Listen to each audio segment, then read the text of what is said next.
el recordatorio de Jonathan Viale tiene que ver con cómo fue el 2019 y cómo fue el acto de Massa, ¿no? Y realmente se ha devaluado muchísimo el ministro de Economía porque, claro, no se puede estar administrando mal los números y queriendo ser presidente el domingo que viene, ¿no?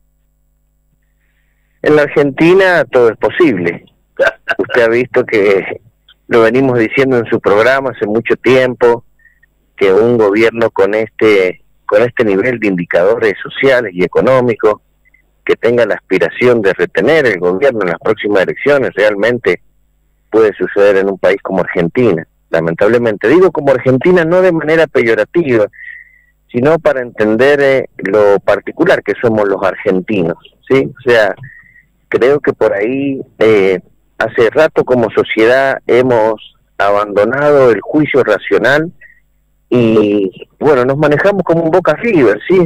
Así yo soy de Boca y como soy de Boca, hasta jugando mal, si gana Boca lo festejo, o sea, una cosa por el estilo, un espíritu muy futbolero, y creo que por ahí, bueno, las cosas que se refieren al manejo de la cosa pública necesitan ser abordadas también con otra responsabilidad por parte de la sociedad. ¿Qué es lo que está faltando?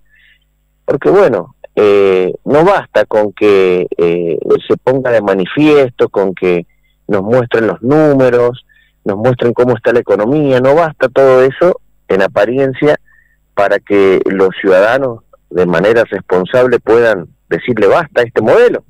Parece que, bueno, que hay que arrancar desde el corazón, digamos, la lealtad hacia el kirchnerismo, hacia el peronismo. Evidentemente es algo que excede el análisis un poco más allá de lo político y de lo económico, y creo que bueno, tiene que ver mucho con la idiosincrasia de los argentinos. Es indudable que el nivel de improvisación que está teniendo hoy de Massa en esta campaña es alarmante. O sea, ya está haciendo cualquier cosa por un voto, es capaz de decir lo que sea, de prometer lo que sea, o tomar medidas absurdas como estas, de que salgan funcionarios públicos con estas cuestiones insólitas de salir a decirle a la gente que por una cuestión de coherencia deberían renunciar a los subsidios. Fíjense quiénes les piden coherencia a los ciudadanos, el kirchnerismo pidiéndonos coherencia. O sea, realmente, bueno, no deja de sorprender la capacidad que tienen para rascar la olla en política, para buscar votos en donde sea y con el argumento que sea, pero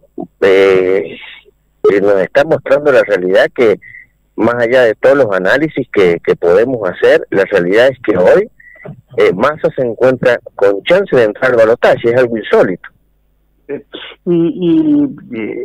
Digamos, de lo que uno cree que es capaz de conseguir Massa por la idiosincrasia o por lo que significa el compromiso que va adquiriendo, vaya a saber si no se llega a eso. Es decir, haciendo la hipótesis de que Massa no llegue al balotaje, bueno, se pierden todas las esperanzas de una ciudadanía que está esperando a lo mejor mucho más de este gobierno que se va del que viene. Creo que es una tremenda definición que puede tener el país, ¿no, Martín?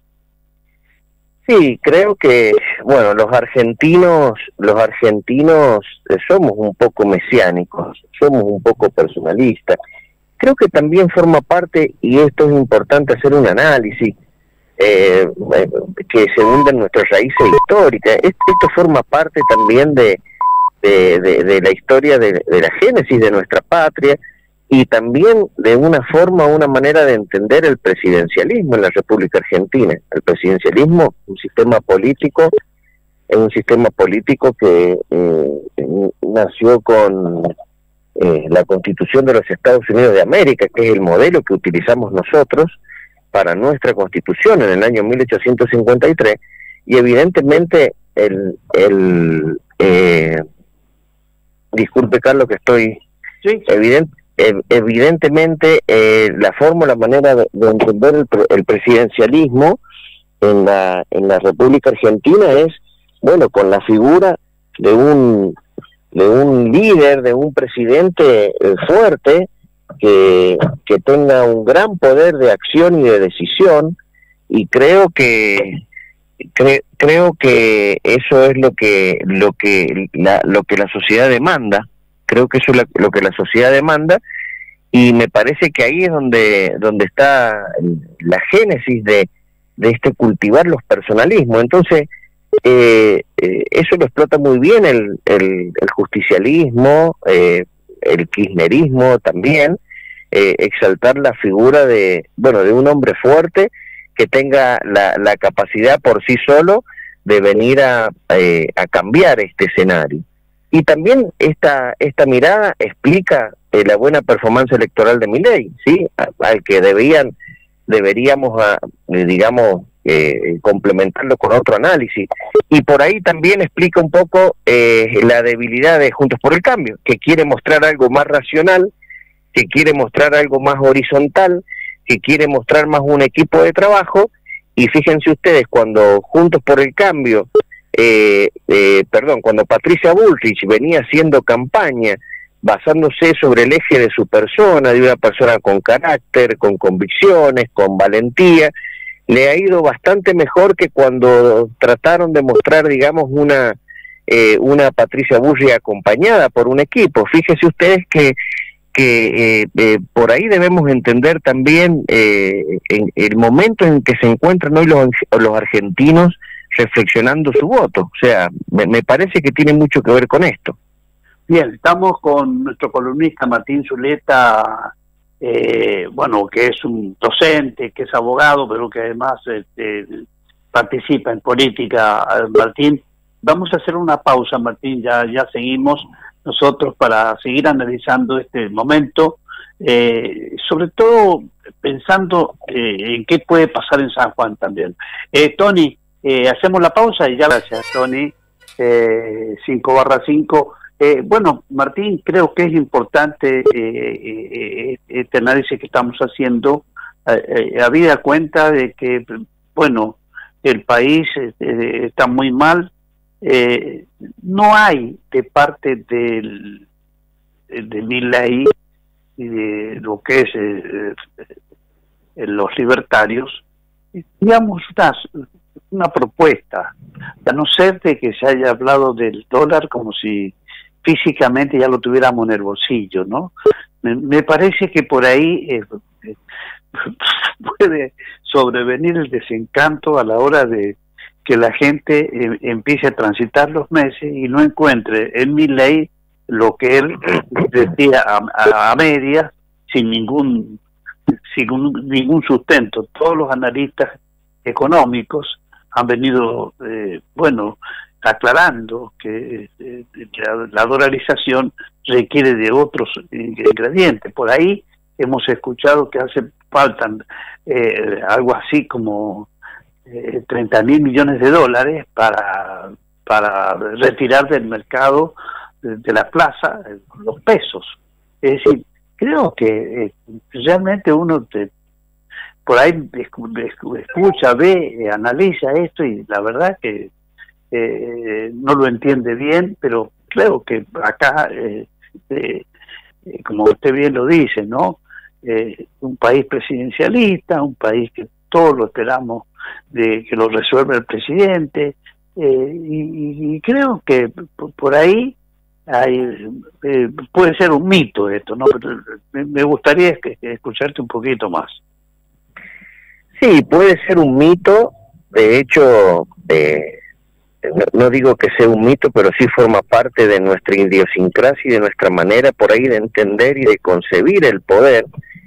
Fíjese usted cómo, si uno analiza históricamente, desde el primer gobierno patrio empezamos a tener ejecutivos con 9 personas, después con la Junta Grande en diciembre de 1810 que se incorporaron los diputados del interior, pasaron a ser aproximadamente 18 personas, y después el desencanto fue tal de estos gobiernos más plurales que pasamos a tener triunviratos y después directorios, triunviratos de 3 personas, después directorios de 1 persona, y a partir de ahí, bueno, comenzamos a concebir el Poder Ejecutivo como compuesto por una única persona que tenía que tener un poder importante, copiado del modelo presidencialista de los Estados Unidos de América, vuelvo a repetir, en donde también ellos necesitaban un Poder Ejecutivo que sea ágil en la toma de decisión y que tuviera un poder importante para llevar adelante todo lo que en sus comienzos en los Estados Unidos de América necesitaron, que era conquistar todo el oeste, ¿no es cierto?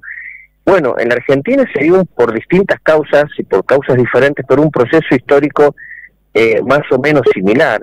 Y siempre los presidentes deben tener una sustentabilidad y una legitimidad y una credibilidad por parte del pueblo para poder, llevar adelante todo lo que tiene que ver con la gestión de gobierno. Y eso es el gran fracaso de Alberto Fernández.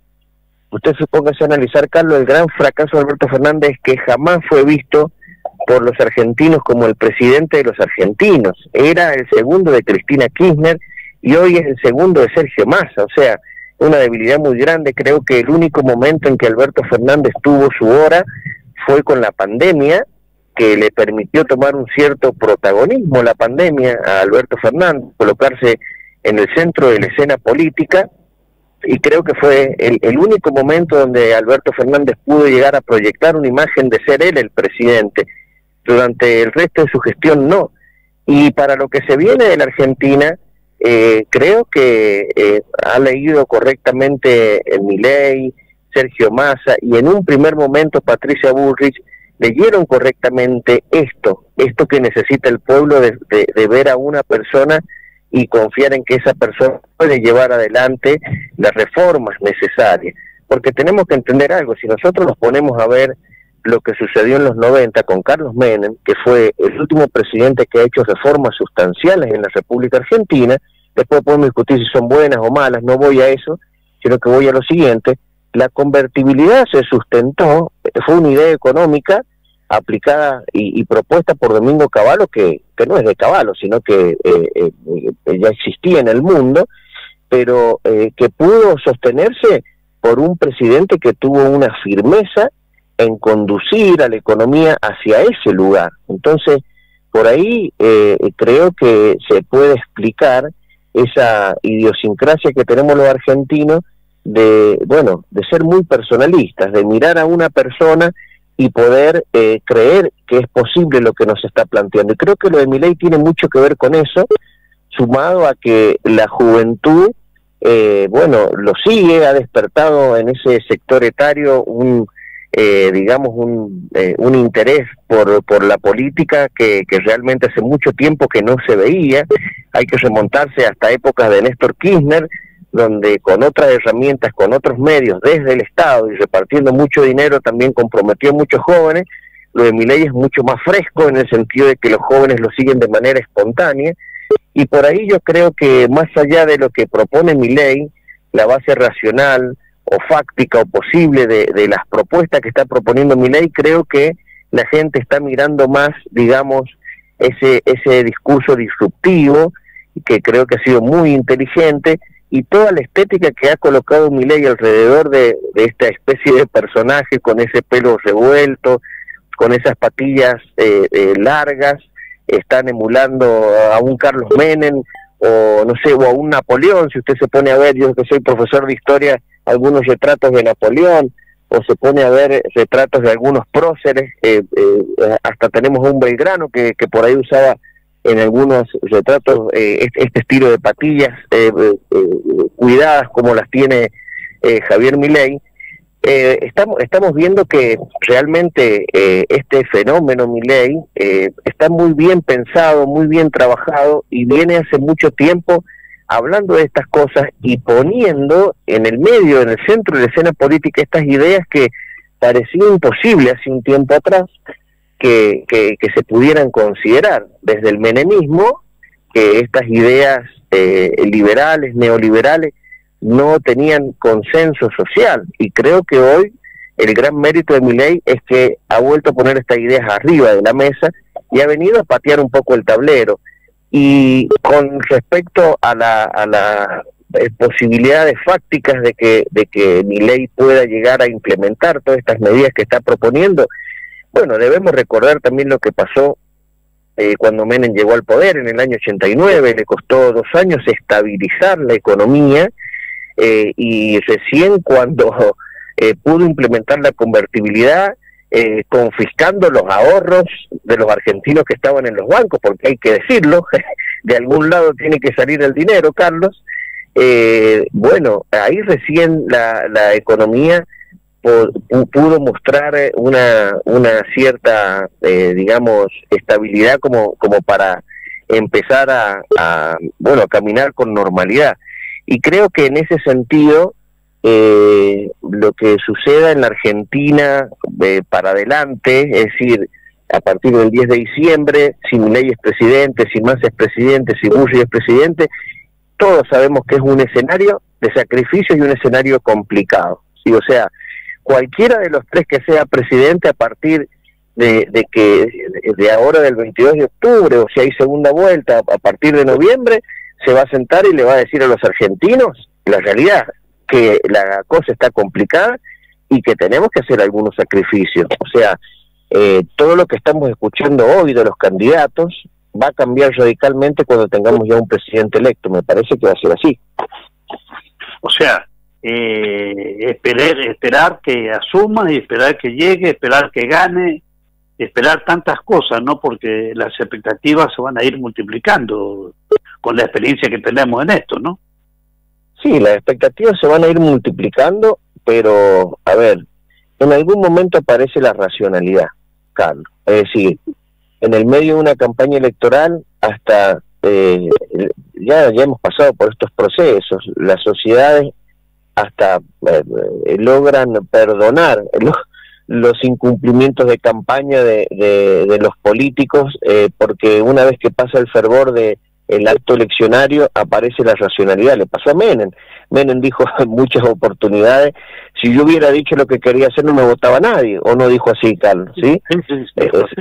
O sea, evidenciando, bueno, que tuvo que implementar un plan económico que no había sido propuesto en campaña, aunque en campaña había dejado algunas cosas como el salariazo y la revolución productiva, que esas dos propuestas del menemismo creo que las logró concretar a través de las grandes inversiones y la creación de fuentes de trabajo, y también la fortificación del peso, que hizo que los argentinos realmente tuvieran un salariazo, aunque con un salario prácticamente congelado. Eso escuchaba el otro día algo insólito, algunos sindicalistas que decían que después de la salida de la convertibilidad habían recuperado los gremios el poder de negociación. Claro, ¿qué van a negociar con una moneda estable, que no hay prácticamente inflación?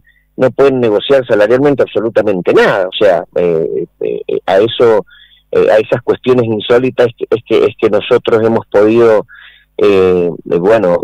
ver y escuchar de algunos personajes de las políticas de hoy. Pero lo que le quiero significar, sea Bullrich, sea Massa, sea Milei, una vez que tengamos al presidente electo, yo creo que van a cambiar radicalmente el discurso en lo siguiente, no en que no van a cumplir con lo que prometen en campaña, sino que le van a decir a los argentinos cuál es el estado real de la economía argentina, y que, bueno, vamos a tener que hacer algunos sacrificios para salir de este estado calamitoso, porque si lo que queremos, y todos entendemos que es así, es controlar la inflación, creo que esto tiene que ser lo primordial del próximo gobierno. Tiene que haber un plan de estabilización para controlar la inflación. Bueno, todos somos conscientes de dónde se encuentra el problema de la inflación, todos cada vez más estamos convencidos de la visión monetarista, de que la inflación se causa a raíz de la emisión de dinero, emisión dineraria. Entonces yo creo que el plan de estabilización que tenga que implementar el futuro presidente va a ser duro en un comienzo, ¿sí? Va a ser duro porque vamos a tener que secar un poco la plaza, como se dice, vamos a tener que ir hacia un consumo más racional, y hacia una emisión también más racional, vamos a tener que empezar a bajar fuertemente la emisión monetaria y tratar de hacerlo sin endeudamiento. O sea, ahí va a estar la clave de toda esta situación. Y una vez que se produzca con medidas firmes la estabilización, es decir, que se pueda controlar de alguna manera la inflación, recién poder pensar en implementar un plan económico que apunte concretamente a las otras cuestiones que son muy importantes dentro de la economía, porque no puede un gobierno solamente basar su modelo económico en controlar la inflación, tiene que hablar también de producción, tiene que hablar también de, bueno, de las cuestiones fiscales, ¿sí? Realmente bajar el gasto público significaría, creo que los tres han dicho exactamente lo mismo, ir hacia el gasto de la clase política y obviamente la presión fiscal que tiene que bajar en aquellos actores económicos que pretendan, digamos, invertir y producir en la República Argentina. Creo que vamos a tener que tomar fuertes medidas para incentivar la inversión, la producción, y ya no tanto el consumo en la República Argentina. Creo que lo único que se ha venido haciendo durante el gobierno de Alberto Fernández es incentivar el consumo mediante la emisión espuria que nos ha llevado a estos niveles de inflación realmente muy graves. Martín tocó a Menem en algunos éxitos, pero Menem también se empezó a hacer cargo de la corrupción. No se hizo cargo explícitamente, pero fueron cayendo al menos un alfil que tenía ella, ¿no? Que la Sogaray, que prácticamente fue la única detenida, fue la única que tuvo que tributar aquellas cosas que se atribuían como actos de corrupción. Bueno, a Massa le pasó lo mismo, no específicamente a él, pero sí a un alfil de Cristina. Esto lo vamos a analizar un ratito, vamos a hacer la pausa, Martín, y ya Perfecto. Seguimos acá en la caleta política. Adelante, Tony. Gracias, Tony. 14 grados la temperatura. Seguimos acá con Martín, perdón, la actualizamos a la temperatura de 18 grados, la máxima será de 27 según el Servicio Meteorológico Nacional. Estamos con Martín Zuleta, nuestro columnista, bueno, hablando nada más y nada menos que de lo que viene, de lo que va a pasar el próximo domingo, no falta tanto, y le había dejado una pregunta que tiene que ver con la corrupción de Menem y con la corrupción directamente de Massa, Fernández, Cristina, ¿no? Sí, bueno, ese es un gran flagelo en la República Argentina. No quiero minimizar, y usted sabe muy bien, Carlos, que soy un hombre comprometido con la transparencia. De hecho, me ha tocado hacer algunas denuncias también. O sea, no se vaya a entender esto como minimizar el tema de la corrupción, ¿sí? Pero la corrupción es un flagelo que ha estado presente en todos los gobiernos, en mayor o en menor medida, y soy de los que creen que el grave problema de la Argentina respecto de la corrupción, más allá de la corrupción en sí, que es algo realmente repudiable, es el consenso o la licencia social que tiene la corrupción. O sea, nos hace falta que nos muestre una pseudo modelo el nivel de vida que lleva un político en la República Argentina para que se accionemos frente a lo que es evidente y que vemos todos los días, que todos los días vemos entrar a los cuatros de copa, a los señores en bicicleta, llegar al Estado y salir multimillonarios. Y eso no lo pueden explicar, Carlos. O sea, si vamos a la política nacional, uno de los graves problemas que tuvo el gobierno de Menem fue precisamente la corrupción.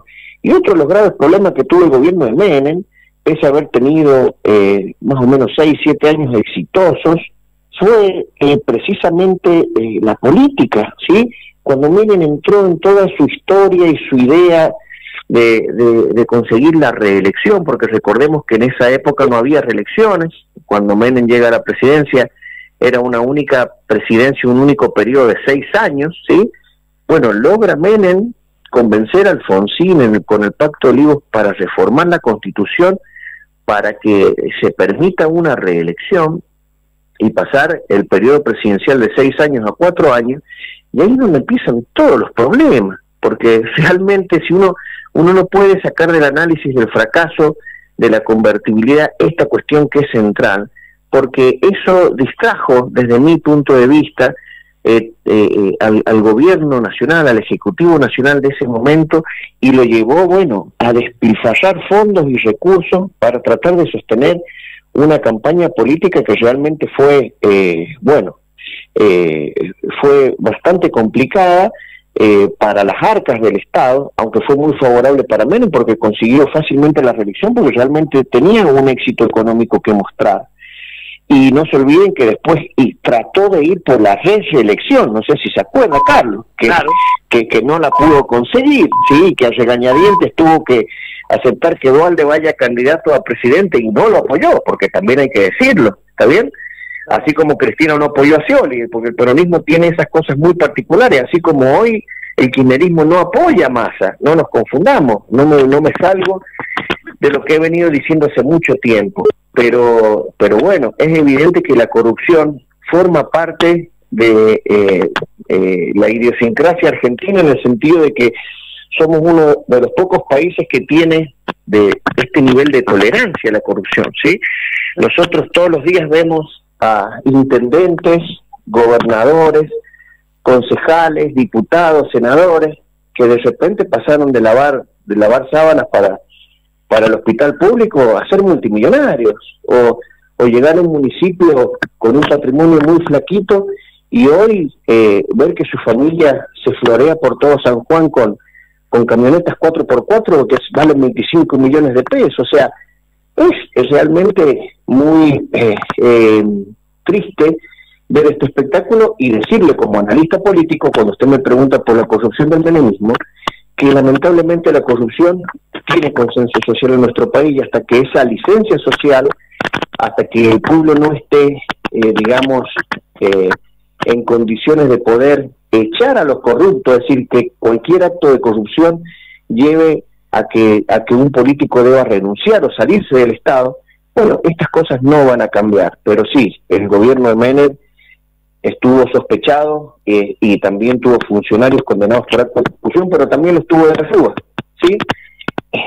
Recordemos el episodio de la Banelco, también los tuvo Néstor Kirchner, también los tuvo Cristina Kirchner, y en cierta forma también el macrismo, recibió múltiples denuncias por algunos manejos poco claros de los fondos que llegaron a la Argentina con respecto a la fuga de capitales argentinos. No sé si usted se acuerda de todas esas cosas. Bueno, lamentablemente la corrupción es un flagelo que se ha encontrado presente en todos los gobiernos de todos los colores políticos. Claro, y bueno, y Massa no podía ser la excepción. No, y creo que quien opte por Massa y le interese un poco estos temas de la corrupción y de la transparencia, bueno, creo que de los tres candidatos es el que lleva más las de perder.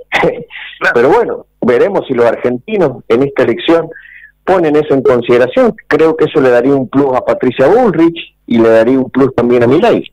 Claro. Nuestro columnista Martín Zuleta, ¿algo más que le interese ponderar en este minuto, que tenemos la posibilidad de poder decir cosas? Usted sabe que empieza en un tiempo más cortito la veda, pero básicamente faltan poquísimos días para las elecciones, ¿no? Son este domingo, Martín. Sí, las elecciones son este domingo. Creo que los argentinos han entrado un poco más en onda con el acto eleccionario, en ritmo. Había un poco de apatía hace algunos meses atrás. Me parece que los candidatos están dando las últimas estocadas, las estocadas finales para convencer a los argentinos. Creo que va a ser una elección muy reñida, con una ventaja para Milei. Me parece que eso es lo que el escenario que se está viendo. Me parecería que no le va a alcanzar a Milei para ganar en primera vuelta, aunque hay algunos que dicen que puede haber una sorpresa en ese sentido.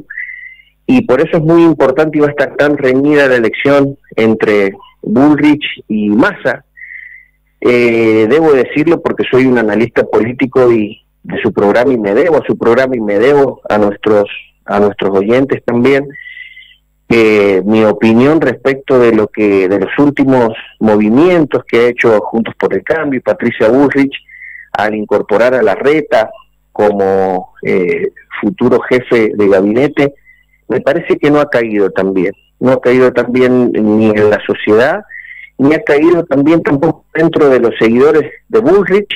Y si a eso le agregamos que además de todo esto también ha nombrado a Mirás, creo que se llama, el médico, como futuro ministro de Salud, un hombre muy polémico que durante la pandemia avaló muchas de las restricciones a las libertades que tuvimos los argentinos, y me parece que los últimos movimientos han debilitado un poco a Patricia.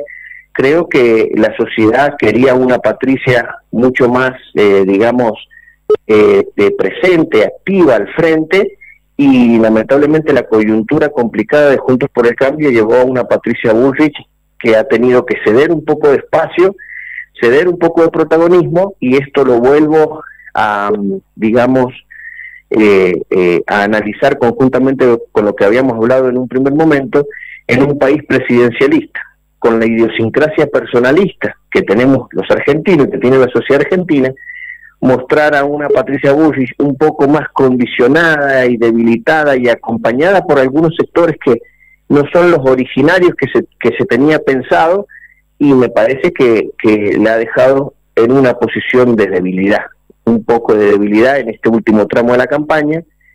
Me parece que Massa, evidentemente la debilidad del masismo tiene que ver con los indicadores económicos y sociales que son desastrosos, que si la gente pone eso arriba de la mesa y pone en consideración la cuestión económica, uno tendría que decir que sería imposible que Massa entre en un balotaje, pero bueno, estamos en Argentina, y creo que en ese sentido Milei, pese a todos los errores que ha cometido, porque ha cometido muchísimos errores desde que sucedieron las PASO, que habíamos hablado acá en este programa, que Milei tenía que callarse un poco y dejar que todo fuera, porque le había ido muy bien, y creo que todas las cosas que ha dicho, esa exposición pública desmedida que ha tenido, me parece que ha hecho dudar a gran parte del electorado sobre acompañarlo o no, pero me parece que en ese sentido, pese a esas dificultades, Milei ha logrado conservar y aumentar un poco la performance de las PASO.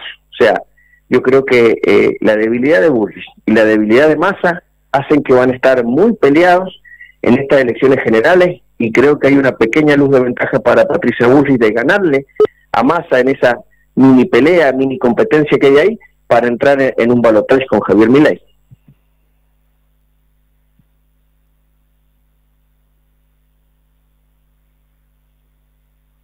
¿Me escucha, Carlos?